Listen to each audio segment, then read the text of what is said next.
보도연맹 사건은 지금 시각 블랙리스트라고도 볼 수 있겠으나 이승만 정권이 아무리 봐도 자기의 정치적 기반이 불안한 거예요. 왜냐면 자기가 대통령이 됐는데도 불구하고 여기저기서 반란이 일어나고 자기 말을 안 듣는 거예요. 그 이유는 자기의 정치적 입지가 좀 부족했겠죠. 왜냐면 너무 해외에서 너무 오랫동안 계셔가지고 그리고 그보다 더 열심히 하는 사람들도 많았겠고요. 그리고 하는 것들도 생각보다 잘 못하니 여론이 좋지 않았습니다. 그러다 보니까 불안해요. 이러다가 이 세상이 공산 세상이 될까봐 불안했습니다. 그래서 만든 것이 방공검사 오제도 등등의 의견을 받아서 보도연맹을 만든 겁니다. 보도연맹은 뭐냐? 일제강점기 일제가 우리 항일운동하는 사람들 전향시켰던 사상 보국연맹을 그대로 따라가지고 만들었어요. 블랙리스트 관리하겠다는 거죠. 전향만 하면은 너 목숨 살려주겠다. 대신에 대한민국 절대 지지, 절대 복종해라. 그럼 네가 과거에 어떤 잘못된 짓, 근데 그 잘못된 짓이 뭐냐면 독립운동한 거. 그리고 해방 이후에 나는 분단된 조국 원하지 않는다 라고 하면서 분단을 저항한 것이 잘못이라는 거예요. 어쨌든 그런 것들을 반성하고 내 편, 이승만 편에 오면은 너의 목숨을 살려주겠다고 했던 것이 보도연맹이었습니다. 근데 이 보도연맹을 법무부, 검찰청, 경찰청이 관리하다 보니 공무원 조직 아니겠습니까? 그러니까 할당이 떨어지는 거예요. 어처구니 없죠. 그러니까 처음에는 진짜 과거에 좌익 경력이 있거나 사회주의 운동을 했거나 뭐 분단을 반대했거나 이런 사람들을 뭐 이렇게 먼저 전향시켜서 하다가 안 되니까 그런 거랑 상관없는 사람들을 이렇게 가입시키는 거죠. 김씨, 괜찮아. 이거 하면은 쌀 준대. 고무신도 준대. 이것 좀 이렇게 도장 한 번만 찍어줘. 이렇게 되는 거죠. 그러니까 자기 지인들이 이렇게 해서 보도연맹에 가입됩니다. 심지어는 그 사람한테 얘기도 안 하고 도장만 가지고 이렇게 찍는 거예요. 그래서 어르신들이 그러죠. 도장 잘못 찍어주면 폐가망신한다. 근데 그 당시는 폐가망신이 아니라 목숨이 사라졌습니다. 그러한 과정을 겪었던 어른들 입장에서는 도장 찍는 게 너무나 끔찍한 거죠. 사실은 이 보도연맹은 분명히 살려주겠다라는 그러한 확신을 주겠다는 국가가 보증한 그런 조직이었는데 결국 그것이 살생부가 되어버렸다는 거죠. 보도연맹원들이 심지어는 뭐 한독당원들, 그 다음에 뭐 이렇게 고등학생들 이런 사람들까지 가입을 했다고 하고요. 전국적으로 40만 명 정도가 가입을 했대요. 근데 이분들이 도대체 얼마만큼 학살당했는지를 알 수가 없어요. 죽인 사람들이 얘기를 안 하니까. 죽은 사람들이 어떻게 내가 죽었나고 얘기를 할 수 없잖아요. 그분들이 할 수 있는 유일한 것은 이 땅속에 오랫동안 남아있어서 유해로 증거를 남기는 건데 죽인 사람들이 내가 얼마나 누구를 죽였는지 밝히지 않고 있어요. 왜? 그것이 밝혀지면 자기의 죄를 받아야 되니까. 전쟁 범죄를 응당받아야 되니까. 그래서 조사에 따르면 울산 지역의 보도연맹원 명부가 다행히 발견돼서 이걸 가지고 했더니 60% 정도가 희생된 걸로 파악이 됐습니다. 이것을 전국적으로 그냥 단순 계산하는 것은 어려울 수 있으나 대략적으로 봐도 40만 명 중에서 보도연맹원 중에 20만 명 정도는 학살당했다라고도 볼 수 있는 거죠. 그러니까 이 7천 명이라는 수가 그렇게 작은 수가 아니지만 그 상황에서도 학살당할 수 있는 가능성도 있다. 당시 대전 인구 12만 명이었거든요. 12만 명 중에서 이곳에서 7천 명이 학살했다라는 것은 끔찍한 일인 거죠. 근데 특이한 게 진실화위원회에서 조사를 해서 희생자들한테 국가가 내가 누굴 죽였는지 얘기를 안 하니까 가족 중에 사라진 사람 그리고 소문에서 돌아가신 사람 있냐라고 신고를 받았습니다. 근데 두렵죠. 그 얘기를 하면 내가 어떻게 될지 모르니까. 뿐만 아니라 나는 괜찮아. 근데 나의 자손이 어떻게 될지 모르니까 얘기를 못 하는 거예요. 그러니까 많이 신고를 안 했으나 그 조사에 이 사건과 관련된 분들의 명단을 확인해보니 508명이 나왔습니다. 근데 그 중에서 300명 정도가 제주도 분들. 이분들은 수용인 명부가 발견돼서 그 사람의 명부로 확인이 됐고요. 그 다음에 군법재판을 받았던 여순 사건 관련자분들이 한 7, 80명 정도. 그리고 나머지 분들은 정말 아름아름 이렇게 했는데 대전에 계셨던 분들이 얼마 안 되는 거예요. 지금의 대전, 그 당시 대덕군까지 포함해도 전체 508명 중에 12%밖에 안 되는 거예요. 그러니까 그 이유는 대전 형무소가 갖고 있던 그 역할, 다시 말하면 전국에 있는 사상범들을 수감했던 시설로서의 역할 때문일 수도 있고요. 두 번째는 이 사건을 거치면서 대전 분들이 다 뿔뿔이 타지로 가버린 거예요. 아니면 온 가족이 몰살당했거나.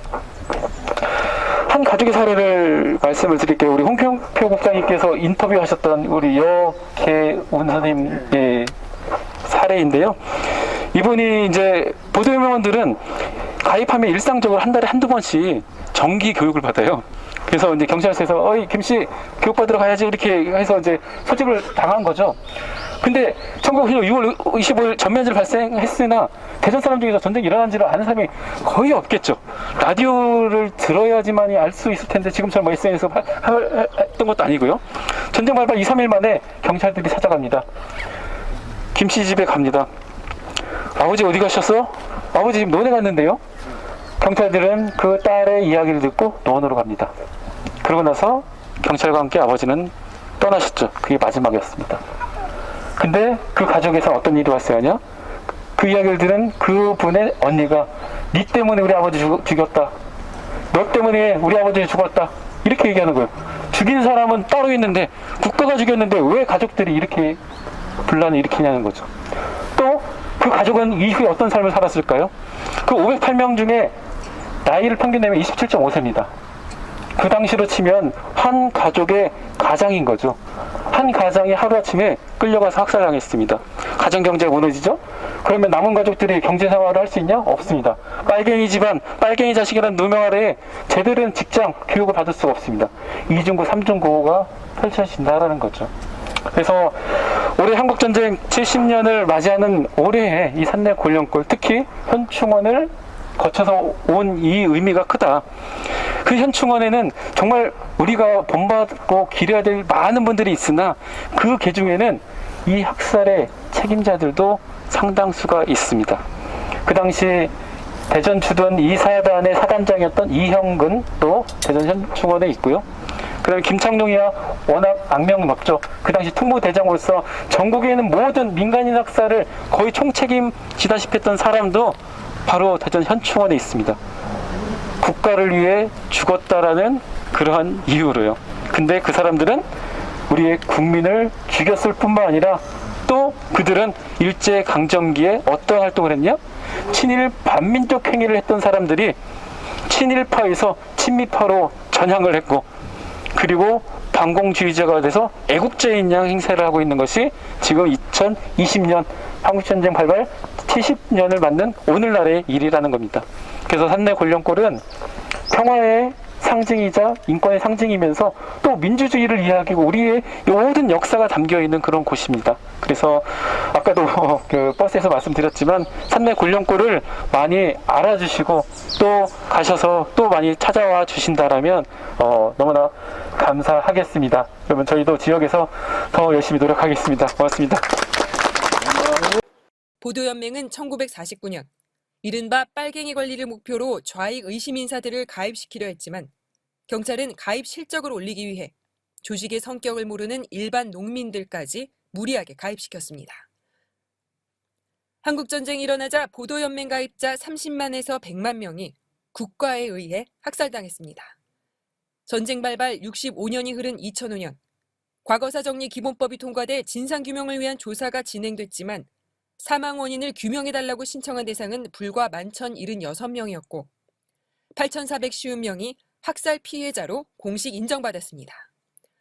전체 보도연맹 피해 규모의 1% 내지 3% 수준으로 상당수 피해자와 유족들이 신청도 못하고 진상규명의 기회를 잃은 셈입니다.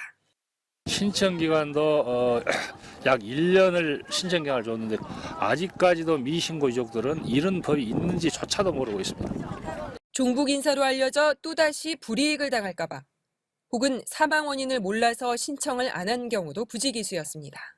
6.25 때 양친 다 잃고 나서 할머니 한 번 딸랑 모시고 있다. 이게 할머니 돌아가시니까 이게 이제 고아가 된 건데 우리가 편하게 살았겠어요, 평생.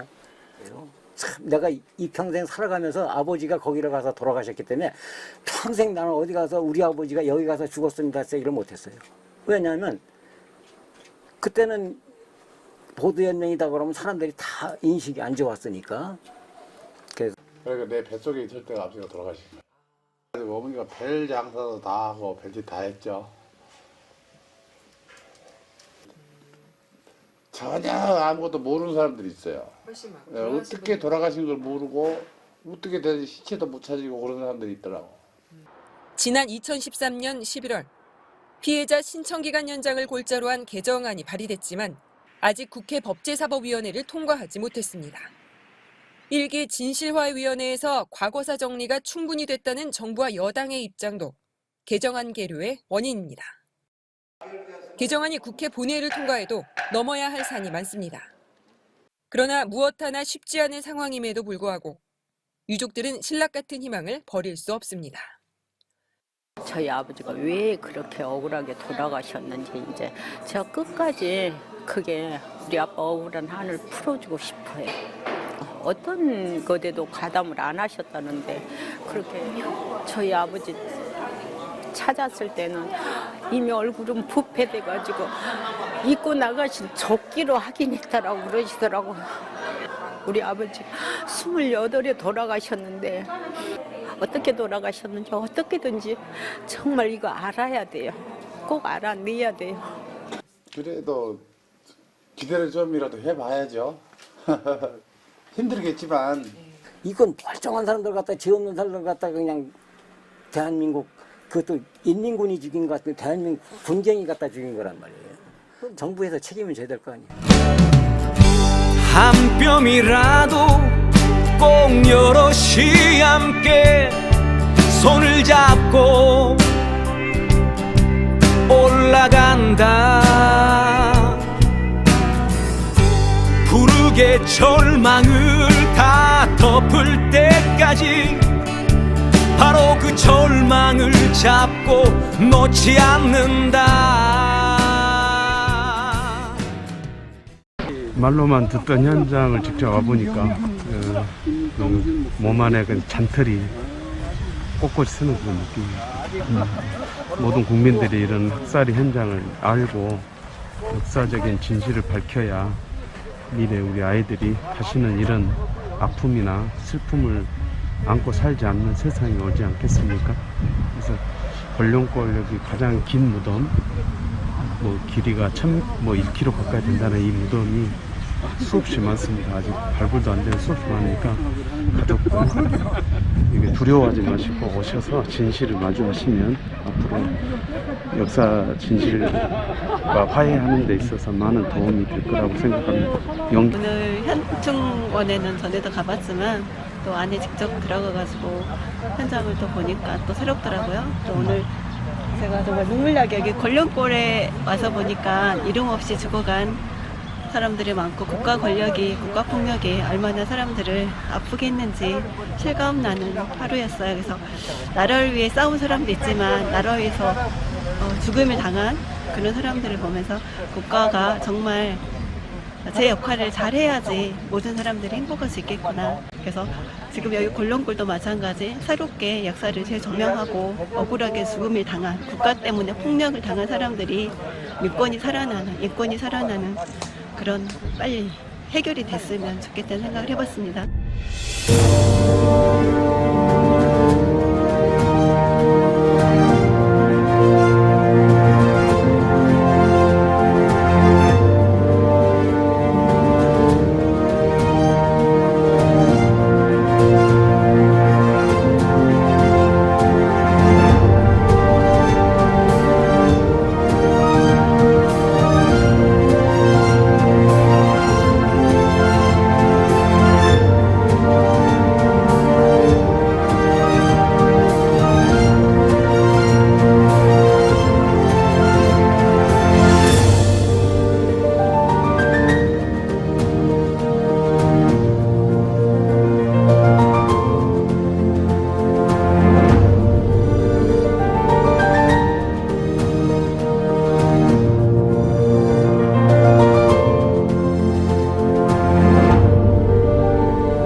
50년 동안 똑같은 판에다 삼겹살 구워 먹으면 고기가 시급해집니다. 판을 갈 때가 이제 왔습니다. 국민의 말과 언어, 거꾸로 타는 보일러가 있다는 얘기는 들었지만 복지 공약이 왜 이렇게 자꾸 거꾸로 축소되는지 유쾌하게 그런데 따뜻하게 서민들의 눈물을 이제는 닦아줄 때가 됐다. 그전에 정치에선 들어보지 못했던 메시지를 던지는 이런 것들이 국민의 마음에까지 전달이 되고 있구나. 상당히 여유 있는 표차로 앞서가고 있는 모습입니다. 떠나지 마세요. 예, 이 사무실에 있을 겁니다.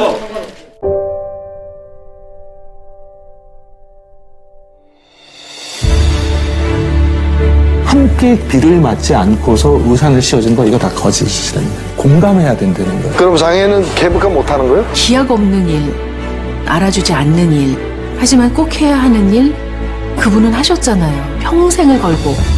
민주주의가 정말 민주주의가 아니더라. 그걸 폭로하고. 법 앞에 만인이 평등하다고 생각하십니까? 법 앞에 10,000명만 평등하다 이런 생각 사실 듭니다. 평생을 꿈꿔왔던 일을 하는 거니까 좋은 거죠. 예, 저는 뭐 때리면 맞는 체질입니다.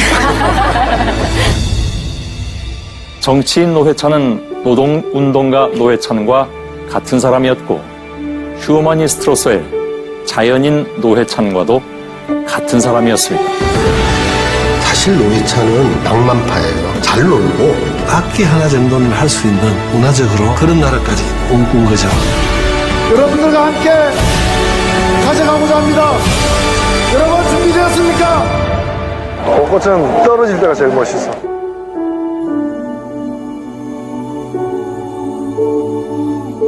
시간이 얼마 안 남았을수록 여러분들과 저 사이의 애정은 더욱더 많아지고 깊어지는 것 같습니다. 여러분 사랑합니다. 여러분이